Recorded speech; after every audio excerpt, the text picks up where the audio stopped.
Hello everyone, welcome to the smart IAS foundation. आज हम discuss करने वाले हैं 23 दिसंबर 2024 के करंट अफेयर्स। तो जो दिसंबर मंथ के करंट अफेयर्स हैं इनिशियल, वो हम लोग क्लासेस में कर ही रहे हैं। और आज से हम लोग रेगुलर करंट अफेयर्स ये अपना यूट्यूब पे सेशन कंटिन्यू करेंगे। ठीक है। तो first topic is why is the Indian rupee falling against the US dollar. US dollar के अगेंस्ट में इंडियन रुपी क्यों फॉल कर रही है। तो रुपी का फॉल करने वाली बात है। सब्जेक्ट क्या हो जाएगा? Indian economy. Syllabus GS paper 3 prelims के लिहाज से भी इंपॉर्टेंट एंड मेंस के लिहाज से भी important. Second is new interception rule. New rule है तो obviously this is important for prelims. Safeguarding के लिए रूल है तो इंटरनल सिक्योरिटी के लिए भी इंपॉर्टेंट हो जाता है। साथ साथ आपका गवर्नेंस के लिहाज से भी इंपॉर्टेंट हो जाता है। Are Manipur militant using Starlink devices. Manipur militant की बात हो रही है तो science and technology Starlink device से लिंक्ड हो जाता है। साथ साथ में इसमें थोड़ा सिक्योरिटी, थोड़ा गवर्नेंस वाला एंगल भी आ जाता है। तो अगर ब्रॉडली हम क्लासिफाई करें, जीएस पेपर 3 में आ जाता है। और साथ साथ तीनों टॉपिक जो हैं वो इंपॉर्टेंट है प्रीलिम्स के लिहाज से। तो let's start. What is the first topic? Why is the Indian rupee falling against the US dollar. US dollar के अगेंस्ट में इंडियन रुपीज क्यों फॉल कर रही है?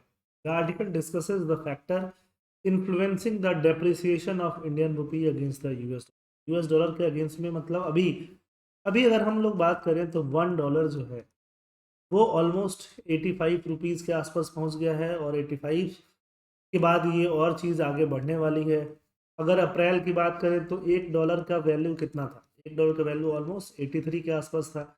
अभी 85 हो गया, तो इसका मतलब रुपी क्या किया? डेप्रिशिएट किया। रुपी की जो वैल्यू है वो क्या हो रही है? घट रही है। अगर एक डिकेड पहले की बात करें, 2014 की बात करें, तो $1 61 रुपीज़ के आसपास आता था। दैट मीन्स उस टाइम रुपी स्ट्रॉन्गर था। रुपी क्या हो रहा है? वीक हो रहा है। और पहले जाएं तो कुछ 45 रुपीज़ के आसपास आ जाएगा एक और डिकेड पहले। तो इसका मतलब with the time slowly and steadily जो अपना रुपी है वो डॉलर के अगेंस्ट में क्या कर रहा है? डेप्रिशिएट। तो ये एक बहुत रेगुलर फिनोमिना है। एट द सेम टाइम हमें ये समझना भी है कि क्यों फॉल कर रहा है। अगर हम ये कर्व देखें तो कर्व के हिसाब से यहाँ पे अगर हम लोग स्टार्ट करें 70 और 71 में, तो डॉलर की बात अगर करें तो $1 जो था 7.56 रुपीज़ के बराबर था। अगर यूके का पाउंड की बात करें तो एक पाउंड जो था 18 रुपीज़ के बराबर था। बट ये जो सिलसिला है 80 से 81 तक कांस्टेंट रहा, बढ़ते बढ़ते कभी अप डाउन होते होते अभी 85 के आसपास पहुंच गए। ग्राफ में आपको दिख रहा है 82.79, ये 2020-21 के राउंड का ग्राफ दिख रहा है आपको। बट हाँ, 85 के आसपास पहुंच गया। यूरो बहुत बाद में स्टार्ट होने वाला करेंसी है। वो भी धीरे धीरे ऊपर नीचे करके कहीं ना कहीं करके रुपीज के अगेंस्ट में यूरो स्ट्रांग हो रहा है, रुपी वीक हो रहा है। यूके स्ट्रांग हो रहा है और रुपी वीक हो रहा है। कॉन्स्टेंटली हमें यही फिनोमिना देखने के लिए मिला है ओवर द। तो ऐसा क्यों होता है? कोई एक करेंसी क्यों वीक होती जाती है, दूसरी करेंसी क्यों स्ट्रांग होती जाती है? तो ग्लोबल मार्केट में ये करेंसीज जो हैं ये भी कमोडिटीज की तरह ट्रेड की जाती है। जैसे मान लो अगर आपको आलू चाहिए तो आलू एक आदमी बेचेगा ग्लोबल मार्केट में, एक इंसान खरीदेगा। गोल्ड चाहिए, गोल्ड एक इंसान बेचेगा, एक इंसान खरीदेगा। तो वैसे ही ये डॉलर और करेंसीज जो हैं ये भी कमोडिटीज की तरह ग्लोबल मार्केट में ट्रेड की जाती हैं। और जब भी कोई चीज़ ट्रेड होता है तो ट्रेड के केस में जो चीज़ इंपॉर्टेंट होती है वो होती है सप्लाई और डिमांड। अगर डॉलर का डिमांड ज़्यादा है रुपीज़ के डिमांड से, तो जाहिर सी बात है धीरे धीरे डॉलर जो है वो स्ट्रांग होता जाएगा। जब रूपी का डिमांड स्ट्रांग होगा तो ऑब्वियस बात है रुपी उस टाइम पे स्ट्रांग हो जाएगा। But over a period of time dollar का डिमांड ही रुपी के डिमांड से स्ट्रांग होता रहा है। तो डिमांड सप्लाई एक बहुत ही इंपॉर्टेंट फैक्टर प्ले करता है। एक्सचेंज रेट क्या है? The exchange rate is the price at which one currency can be exchanged for another. रुपी के हिसाब से अगर डॉलर को एक्सचेंज करना है तो अगर $1 जो है 85 रुपीज के इक्वल हो रहा है तो इसी को हम लोग क्या बोलेंगे? एक्सचेंज रेट बोलते हैं। यूजेस क्या है? व्हेन इंपोर्टिंग फॉरेन गुड्स, कुछ भी फॉरेन गुड्स हम मंगा रहे हैं जैसे American car, Swiss vacation, crude oil, कुछ भी, one needs to first buy the foreign currency. First हमें क्या करना पड़ेगा? फॉरेन करेंसी बाई करना पड़ेगा। अगर हमारे पास रुपया है तो हमें यूएस का डॉलर खरीदना पड़ेगा। ये स्विट्जरलैंड से मंगा रहे हैं तो स्विस का फ्रैंक खरीदना पड़ेगा। और उसको खरीद के या उसको एक्सचेंज करके तब हम लोग वो सारा गुड्स को कर सकते हैं, इंपोर्ट कर सकते हैं। तो यहीं से इसीलिए एक्सचेंज वैल्यू की, एक्सचेंज रेट की ज़रूरत पड़ती है। करेंसी एज ए कमोडिटी को ट्रेड किया जा रहा है। डिमांड एंड सप्लाई का मैंने डायनामिक्स आपको बताया ही। कंटिन्यूअस ट्रेंड जो है ओवर द टाइम क्या चल रहा है, धीरे धीरे डॉलर जो है स्ट्रांग होता रहा है, रुपी जो है वीक होता रहा है। और कौन कौन से फैक्टर हैं जो रुपी और डॉलर या किसी दो करेंसीज के बीच में काम करते हैं? एक है goods, import versus export. If India imports more goods from the US than its export, the demand for US dollar will exceed. अगर हम ज़्यादा से ज़्यादा इंपोर्ट कर रहे हैं, इंपोर्ट कर रहे हैं तो इंपोर्ट करने में हमें क्या देना पड़ेगा? पैसा देना पड़ेगा। पैसा हम रुपया में देंगे, यूएस में कोई लेगा नहीं। रुपया को किस में कन्वर्ट करना पड़ेगा? डॉलर में। मतलब हमें डॉलर बहुत ज़्यादा चाहिए सो दैट कि वही डॉलर हम यूएस को दे पाएँ और इंपोर्ट ज़्यादा कर पाएँ। तो अगर हम इंपोर्ट की वैल्यू ज़्यादा रखते हैं और एक्सपोर्ट की हमारी वैल्यूएशन जो है वो कम है, तो धीरे धीरे रुपी क्या होगा? वीक होगा। चाहे वो गुड्स के लिए बात करें, चाहे वो सर्विसेज के लिए बात करें, दोनों के लिए सेम ही है। थैंकफुली अगर हम बात करें पिछले कुछ सालों से, हम लोगों ने यूएस से इंपोर्ट कम किया है और यूएस में एक्सपोर्ट ज़्यादा किया हुआ है। इन्वेस्टमेंट की बात करते हैं। अब ट्रेड के बाद क्या आता है? इन्वेस्टमेंट। अगर ये इंडिया है, ये यूएस है, यूएस इंडिया में पैसा लगाएगा तो यूएस के पास डॉलर है, डॉलर आके यहाँ पे रुपी कन्वर्ट करेगा और लगाएगा। इंडिया को वहाँ पैसा लगाना है, इंडिया किसी इन्वेस्टर को, तो वो क्या करेंगे? उनके पास रुपी है, वो डॉलर में कन्वर्ट करेंगे फिर लगाएंगे। अगर इंडियन लोग ज़्यादा से ज़्यादा पैसा यूएस में लगा रहे हैं, यूएस वाले कम लगा रहे हैं, इस केस में भी क्या होगा? डॉलर का डिमांड बढ़ेगा। अगर यूएस हमारे यहाँ ज़्यादा इन्वेस्ट कर रहा है तो रुपी का डिमांड बढ़ेगा, तो रुपी का डिमांड बढ़ेगा तो रुपी स्ट्रांग होगा, डॉलर का डिमांड बढ़ेगा तो डॉलर स्ट्रांग होगा। अगर यूएस ने रिस्ट्रिक्शन लगाया है ट्रेड को लेके, तो इसका मतलब हम ट्रेड कर नहीं पाएंगे, तो रुपीस क्या होगा? वीक होगा। तो ये सारे फैक्टर जो हैं आपको रुपी और डॉलर या किसी दो करेंसीज के बीच में एक्सचेंज रेट को डिटरमाइन करते हैं। चाहे वो किसी का मेन चीज़ क्या है? डिमांड एंड सप्लाई, जो ट्रेड पे डिपेंड करता है, जो इन्वेस्टमेंट पे डिपेंड करता है। कई बार ऐसा होता है कि यूएस बहुत सारे इन्वेस्टर ने इंडिया में पैसा लगाया हुआ है, यूएस में अगर इंटरेस्ट रेट उनको ज़्यादा मिलने लगता है, अचानक से सारा पैसा वो निकालने लगते हैं, तो डॉलर की डिमांड बढ़ने लगती है और रुपी जो है वो वीक होना स्टार्ट कर देता है। सबसे प्रॉब्लमेटिक चीज़ जो है वो है इन्फ्लेशन। यूएस और बाकी जो डेवलप्ड कंट्री है वहाँ इन्फ्लेशन कम है, 2%, 3%, 1% ऐसा इन्फ्लेशन चलता है। इंडिया में इन्फ्लेशन बहुत हाई चल रहा है, 6%, 7%, इस तरह का इन्फ्लेशन। इन्फ्लेशन क्या करता है? जो लोकल करेंसी होता है उसका वैल्यू कम करते जाता है, परचेजिंग पावर कम कराते जाता है। तो अभी इंडिया में जो हो रहा है वो वही हो रहा है। Inflation erodes the purchasing power of a currency. If Indian experiences high inflation while the US maintains low inflation, rupees purchasing power declines faster than the dollar. rupees का purchasing power डिक्लाइन करेगा dollar से भी fast. यही चीज़ India में खासकर देखने के लिए मिल रही है। हाई इन्फ्लेशन और other factor that reduce the real return on investment. अगर मान लो यूएस से किसी ने पैसा इन्वेस्ट किया हुआ है इंडिया में और इंडिया में इन्फ्लेशन बहुत बढ़ रहा है ना, प्राइसेस बहुत बढ़ रही हैं, तो जो भी इन्वेस्टमेंट उसने किया होगा उसका रियल रिटर्न जो होगा वो काफ़ी डिमिनिश हो जाएगा। ऐसे में कोई भी बाहर का पर्सन होगा वो इंडिया में इन्वेस्ट करना कम चाहेगा, फॉरेन कैपिटल जो भी इंडिया में है उसका विड्रॉल चालू हो जाएगा। ये एक बहुत बड़ा रीज़न रिसेंट टाइम में रहा है जिसके वजह से रुपीज़ जो है वो क्या हो रहा है? वीक हो रहा है। तो इकोनॉमिक फैक्टर क्या है? ट्रेड का इम्बैलेंस, इन्फ्लेशन का डिफरेंशियल, इन्वेस्टमेंट का फ्लो, ये एक्सचेंज रेट को डिटरमाइन करता है। ये ऑब्वियसली ये प्रीलिम्स के लिए भी काफ़ी इंपॉर्टेंट है और मेंस के लिए भी काफ़ी इंपॉर्टेंट है। Second topic, new interception rules and safeguard. नया इंटरसेप्शन रूल्स क्या है? जैसे कि मान लो फोन कॉल है ना, फोन कॉल अगर टैप किया जाता है, सिक्योरिटी एजेंसीज जो होती हैं वो फोन कॉल्स को टैप करती हैं जहां पे उनको लगता है कि कोई पोटेंशियल मिसयूज हो सकता है, कोई पोटेंशियल क्रिमिनल हो सकता है। उसको अगर हायर अथॉरिटी से अगर उनको लाइसेंस मिलता है या हायर अथॉरिटी से अप्रूवल मिलता है, तो जो भी आपकी पुलिस अथॉरिटीज़ हैं या फिर सिक्योरिटी एजेंसीज हैं वो फ़ोन कॉल को टैप कर सकती हैं। उसी के रिगार्डिंग ये रूल है। रूल क्या है? Telecommunication procedure and safeguard for lawful interception of messages rule 2024 which replaces the earlier rule 1419A। पहले जो रूल था टेलीग्राफ रूल 1951 का, उसको रिप्लेस किया गया है। तो ये रूल दिसंबर 6 से स्टार्ट हो रहा है। This rule replaces rule 14419A of the Indian telegraph and establish new procedure and safeguard for the interception of phone messages by security and enforcement agency under certain conditions. Certain condition में नया rule लेके आती है। नया rule क्या है? Authority to order inter, क्या क्या है? Union home secretary and the secretary of state home department are designated as the competent authority for issuing inter ना। अगर हम सेंटर में बात करें तो सेंटर में कौन होते हैं? Union home secretary. अगर हम स्टेट में बात करें तो secretary of state home department. इन लोगों को एक कॉम्पिटेंट अथॉरिटी डेजिग्नेट किया गया है, जो भी हायर ऑफिशियल है। जैसे कि आप सेंटर में जाओगे तो सेंटर में अलग अलग डिपार्टमेंट के लिए, होम मिनिस्ट्री में आपको क्या मिलेंगे? होम सेक्रेटरी, जिसपे पूरा इंटरनल सिक्योरिटी की जिम्मेदारी है, ऐसा आप बोलते हो।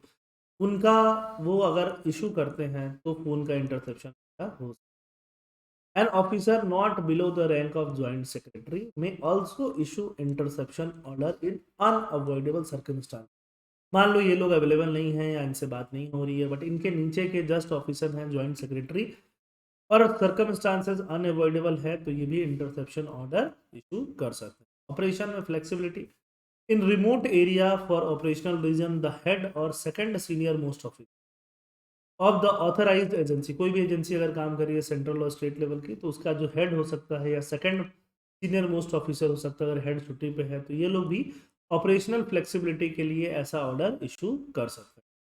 But such order must be submitted to the competent authority within 3 working days के अंदर, चाहे तो यूनियन होम सेक्रेटरी, चाहे तो secretary of state home department के पास उनको ये लेके जाना ही पड़ेगा, और वहां से कंफर्मेशन आना ही पड़ेगा 7 days.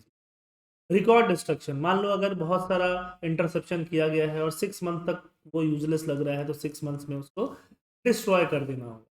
Limitations on evidence use, if an interception order is not confirm, मान लो कि अथॉरिटीज ने इंटरसेप्शन ले लिया है ना, और उसका ऑर्डर बाद में भी 7 डेज में भी नहीं मिला, तो उस मैसेज को, उस इंटरसेप्शन को कोर्ट में भी एज एविडेंस यूज नहीं किया जा सकता।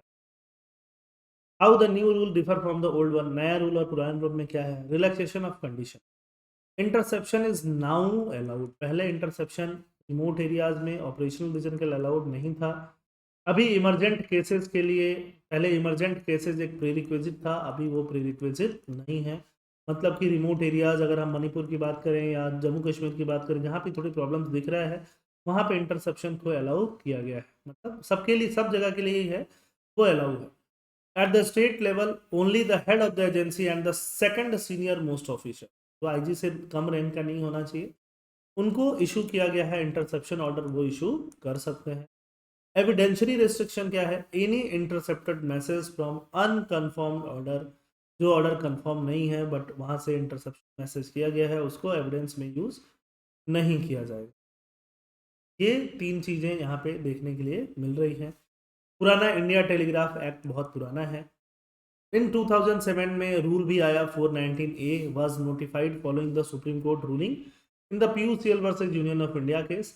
Court clarified the term like public emergency and public safety, public emergency के लिए, पब्लिक सेफ्टी के लिए यह सब इंटरसेप्शन किया जा सकता है। It emphasize the need for safeguard to ensure the right to privacy, और साथ में कोर्ट ने यह भी इंश्योर किया था कि राइट टू प्राइवेसी इंश्योर होना चाहिए अगर फोन इंटरसेप्ट किया जाता है। और जो भी रिस्ट्रिक्शंस हैं राइट टू प्राइवेसी पे, वो क्या हो? जस्ट हो, फेयर हो और रीजनेबल हो। नए रूल में फ्लेक्सिबिलिटी ज़्यादा है, फ्लेक्सिबिलिटी ज़्यादा है, मिसयूज के, पोटेंशियल मिसयूज के चांसेस ज़्यादा लग रहे हैं। नए रूल में अकाउंटेबिलिटी जो ऑफिसर्स की है वो थोड़ी कम दिख रही है, और पोटेंशियल ऑफ अब्यूज थोड़ा ज़्यादा दिख रहा है। ये सब मेंस के पॉइंट्स हो गए। प्रीलिम्स के पॉइंट में जो भी कौन अथॉरिटी इशू कर सकता है, कौन नहीं कर सकता है, ये सारी चीज़ें आपके लिए इंपॉर्टेंट। थर्ड और last topic for the day, are Manipur militant using Starlink devices, क्या मणिपुर के जो मिलिटेंट हैं वो स्टारलिंक नेटवर्क का डिवाइस यूज कर रहे हैं? स्टारलिंक क्या है? स्टारलिंक जो है स्पेस एक्स, जो इलोन मस्क की कंपनी है, उसका इंटरनेट, सैटेलाइट इंटरनेट प्रोवाइड करने वाला स्कीम है। इनके जो सैटेलाइट्स रहते हैं वो लो अर्थ ऑर्बिट में रहते हैं और बहुत ही हाई फास्ट इंटरनेट प्रोवाइड करते हैं, और फास्ट इंटरनेट सर्विसेज जैसे कि वीडियो कॉन्फ्रेंसिंग और सारी चीज़ें की जा सकती हैं, वो ये लोग प्रोवाइड करते हैं। क्या वो इंडिया में अलाउ है? इंडिया में अभी ऐसा कुछ अलाउ नहीं है, बट हाँ बांग्लादेश और भूटान जैसी कंट्री जल्दी ही स्टारलिंक की सेवाएं लेने वाली हैं। बात ये हो रहा है कि क्या मणिपुर में क्या है? मणिपुर में ऐसा कुछ डिवाइसेज ऐसी मिली थी जैसे जो स्टारलिंक के डिवाइसेस से रिजेंबल करती थी। इस चीज़ को रिफ्यूट किया है जो स्टारलिंक के फाउंडर हैं इलोन मस्क ने कि ऐसा कुछ स्टारलिंक नहीं कर रहा है। The denial came after Indian army and the police force confiscated weapon and a satellite resembling Starlink. SpaceX से स्टारलिंक एसोसिएटेड है, जो कि इलोन मस्क की कंपनी है। स्टारलिंक का अप्रूवल स्टेटस क्या है? इंडिया में अप्रूवल नहीं है। अप्रूवल बांग्लादेश और भूटान में 2025 में होने वाला है। स्टारलिंक के बारे में आप समझ गए। कैपेबिलिटीज क्या है? Data intensive activities, video call, हर चीज जो आप नॉर्मल इंटरनेट पे कर पाते हो उससे ज़्यादा ही हाई स्पीड में सारी चीज़ें पॉसिबल है। जहाँ पे फाइबर नेटवर्क और ऑप्टिकल केबल नहीं पहुँच पा रहा है, वहाँ पे ये स्टारलिंक और सैटेलाइट के मोड से हाई स्पीड इंटरनेट पहुँचाया जा सकता है। मतलब सारा जियोग्राफिकल लिमिटेशन को ख़त्म करने का काम कौन करता है? स्टार। कंट्रोवर्सी क्या है? दिसंबर 16 को Indian army spear corps reported confiscating weapons, ammunition and a device resembling a Starlink router. Device bore the SpaceX logo and inscription like RPF PLA, referring to a Myanmar-based Meethi extremist group banned in India. तो ये device जो Indian army ने confiscate किया वो space x जैसा दिख रहा है, और म्यांमार बेस्ड मीती एक्सट्रीमिस्ट जो इंडिया में बैंड है वहाँ से ये डिवाइस ऑब्टेन किया हुआ। मस्क ने बोला है Starlink satellite beams are turn off over India. Starlink का जो सैटेलाइट बीम है वो इंडिया के ऊपर टर्न ऑफ। बट प्रॉब्लम क्या है? प्रॉब्लम ये है कि अगर हम बात कर रहे हैं सैटेलाइट्स का, सैटेलाइट्स जो हैं वो ऑब्वियसली सारे रीजन में अपना सर्विस पहुंचाती है। तो एग्जैक्टली बाउंड्री के इस साइड और उस साइड वो पहुंचा पा रही हैं कि नहीं पहुंचा रही, एग्जैक्टली वो बॉर्डर को फॉलो कर पा रही हैं कि नहीं कर पा रही हैं, ये सैटेलाइट के लिए एक बहुत प्रॉब्लमेटिक चीज़ हो जाती है। और जहाँ पे बॉर्डर जो हैं कंटेस्टेड है ना, जैसे इंडिया बोलता है, इंडिया का तो ऑब्वियसली हमारा अरुणाचल प्रदेश नहीं, चाइना बोलता है कि अरुणाचल प्रदेश, वो भी ले क्लेम करता है उस चीज़ पे। तो ऐसे जगहों पे वेबसाइट जो है या फिर जो भी स्टारलिंक और ऐसे जो सुविधाएं हैं, जो इसकी सर्विसेज हैं, वो उनको समझ में नहीं आता कहाँ देना चाहिए कहाँ नहीं। वो खासकर बॉर्डर एरियाज में, बांग्लादेश का बॉर्डर एरियाज पूरा नॉर्थ ईस्ट हो जाता है, भूटान का, म्यांमार का, तो म्यांमार में सर्विसेज दे रहा है तो एग्जैक्टली म्यांमार में ही पड़ेगा और बॉर्डर में नहीं जाएगा। ये सब लिमिटेशन हो जाती है। नवंबर में 2024 में अंडमान निकोबार में भी मेथ, मतलब कि एक स्मगलर आप एक बोल सकते हो, ठीक है, मेथ जैसा ड्रग और स्टारलिंक डिवाइस वहाँ भी मिला है। इंडिया का जो इंडिया मार्ट प्लेटफॉर्म है वहाँ भी स्टारलिंक डिवाइसेस मिल रही हैं। इंडिया के जो भी गूगल ऐप्स पे भी स्टारलिंक का जो ऐप वगैरह है वो डाउनलोडेबल दिखाया जा रहा है, जबकि टिकटॉक वगैरह नहीं होता है। स्टारलिंक का कवरेज म्यांमार में लेके इसको बहुत ज़्यादा क्लैरिटी नहीं। तो ऑब्वियस बात है कि स्टारलिंक की सर्विसेज हो भी सकती है, नहीं भी, पूरा 100% क्लैरिटी नहीं है। इलोन मस्क तो बोल रहे हैं कि इंडिया में सर्विसेज उनकी बंद है ना। Impact of Jio location figure, अगर कई बार डिवाइसेज में जियो लोकेशन फीचर होता है, वो लोकेशन ट्रेस कर लेता है और जिस जगह पे उनकी सर्विसेज नहीं हो वहाँ पे टर्न ऑफ कर। मान लो अगर स्टारलिंक की डिवाइसेज में, कुछ डिवाइसेज में ऐसा फीचर होता तो वो इंडिया में भी शायद काम कर रही हो, म्यांमार, बांग्लादेश या कोई भी ऐसा जगह दिखा के। Unique identification tracking, each Starlink terminal has a unique identification code which could theoretically be use to trace buyer. Buyer को ट्रेस किया जा सकता है, बट कई बार शेल कंपनीज के माध्यम से, शैडो कंपनी से इधर उधर इलीगल बायर्स हो जाता है। ठीक है, इसरो के जो इंजीनियर अरूप दास गुप्ता वो क्या बोलते हैं? Starlink geographic restriction to TV setup box which allow or block access to a specific channel based on location. Das Gupta suggested that more transparency from SpaceX is. SpaceX को और ट्रांसपेरेंसी बताना पड़ेगा कि SpaceX कैसे काम करता है और कैसे उन पर रिस्ट्रिक्शन आया। स्टारलिंक ऐप अवेलेबल है गूगल प्ले स्टोर में, टिकटॉक नहीं, तो यूजर्स उसको डाउनलोड वगैरह भी कर सकते हैं। ये सारा स्टारलिंक और SpaceX के साथ इंडिया में कॉन्ट्रैक्ट चल रहा है। अगर हम लॉज की बात करें तो इंडिया का wireless act section 6 and Indian telegraph act section 20 strictly regulate and prohibit करता है use of satellite based communication devices को इंडिया। तो ये प्रीलिम्स के लिए बहुत इंपॉर्टेंट पॉइंट निकल के सामने आता है। Limited features on consumer device, satellite based emergency feature available in premium phone overseas are disabled for Indian user, के लिए डिसेबल्ड है ड्यू टू नेशनल सिक्योरिटी।